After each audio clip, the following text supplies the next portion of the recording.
In light of recent events, you should be preparing for civil unrest, no matter where you are, to become increasingly more dangerous. We know that tensions are escalating around the world right now, and civil unrest is going to expand and escalate as time goes on. But here in the United States, it's actually going to become even worse, and there's a couple of reasons behind that we're going to talk about right now.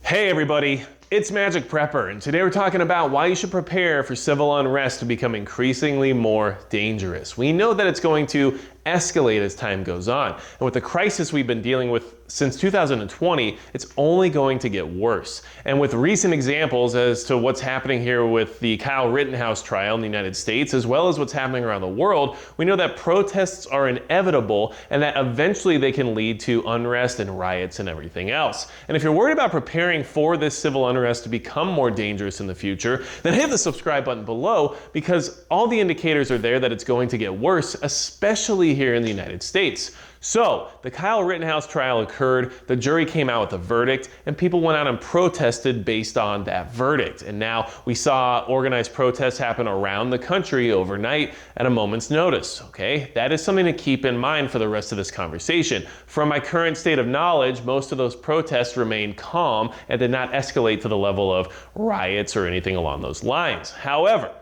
at the same time that those protests were occurring, actual riots were occurring in Rotterdam in the Netherlands. Now in Rotterdam, they were protesting all of the new restrictions that are being rolled out on the people there regarding the crisis of 2020.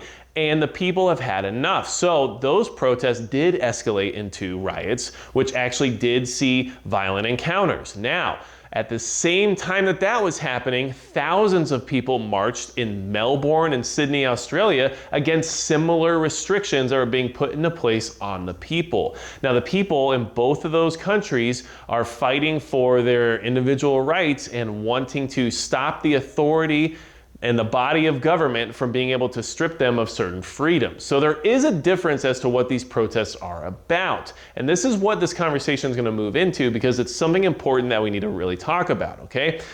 Most of the world right now, when it comes to protests and civil unrest, they're protesting overreach from their government. And that's what they're mostly concerned about. They're protesting their freedoms being stripped away, and they're protesting for individual rights. And that is exactly what's causing a lot of the unrest around the world when you talk about different countries, okay?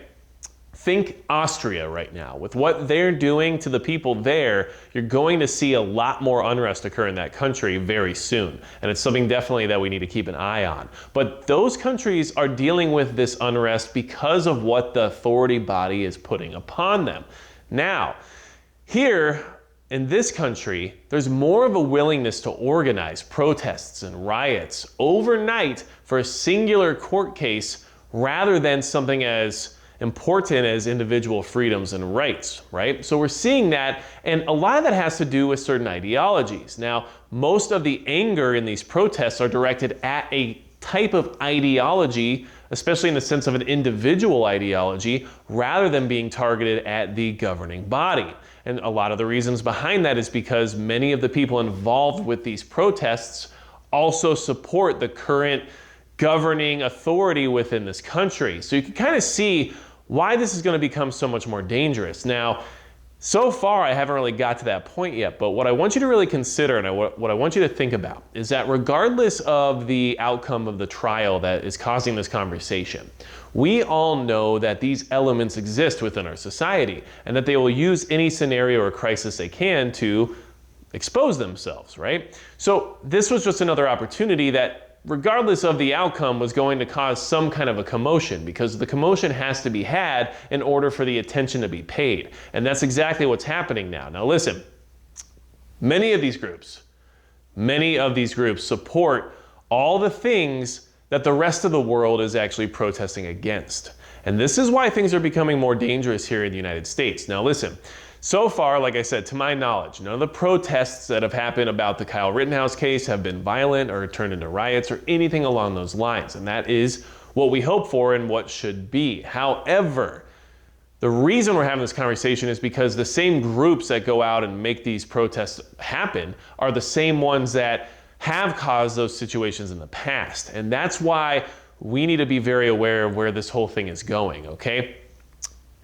For example, a long time ago, I put out a video about how SHTF was on a schedule, right? But that was in regards to a group called Shutdown DC, who's an organized group that offers training programs to people who want to go out and protest and be activists. And they are holding a training seminar this exact weekend.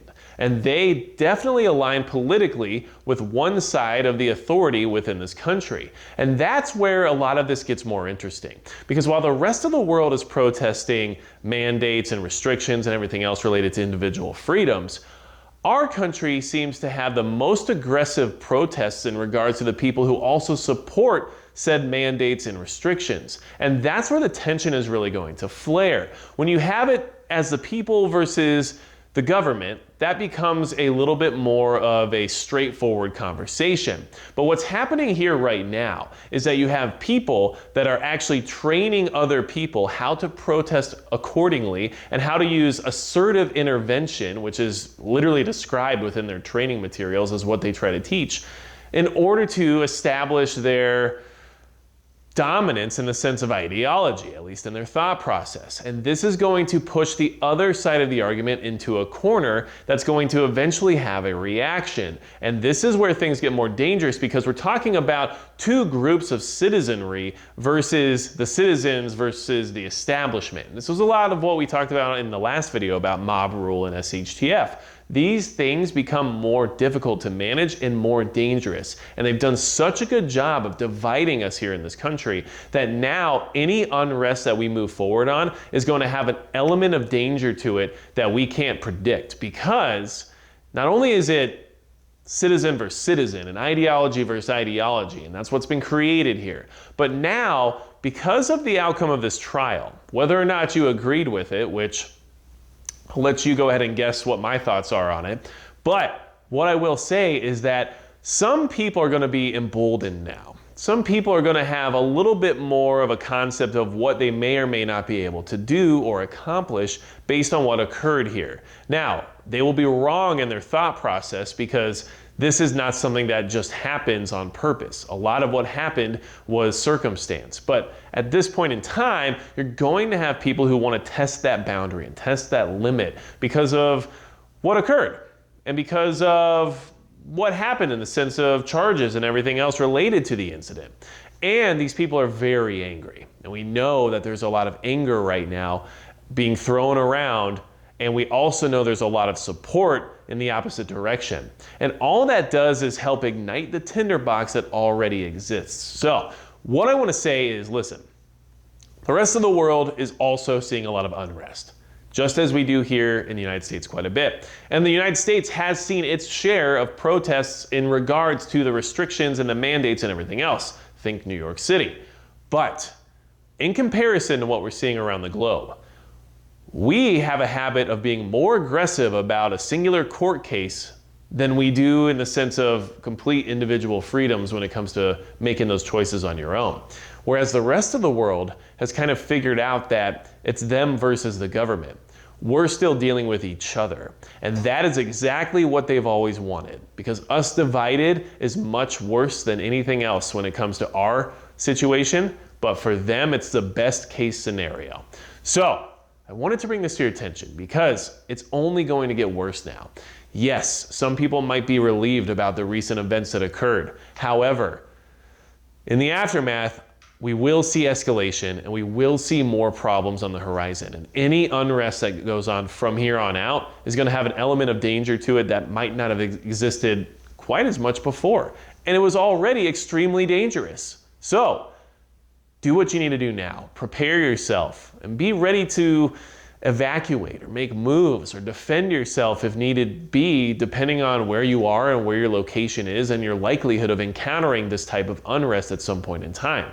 My likelihood is extremely low. However, you might be in a major city.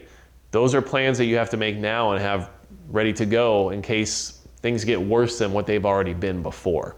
And in this point in time, it feels like that's probably where we're heading. So let me know your thoughts in the comments below, because The correlations between what's happening here versus the rest of the world is not really on par any longer. And we know that there's a lot of elements at work when it comes to funding and where the resources actually arrive from in regards to the organizations that push a lot of the unrest that exists within this country. These are things we have to consider and talk about. They're not comfortable always. However, if we don't talk about them, we don't have these conversations, we're less prepared by doing so. Hopefully this conversation helped you. Any questions you have for me, go to magicprepper.com, and that's going to be it for Magic Prepper.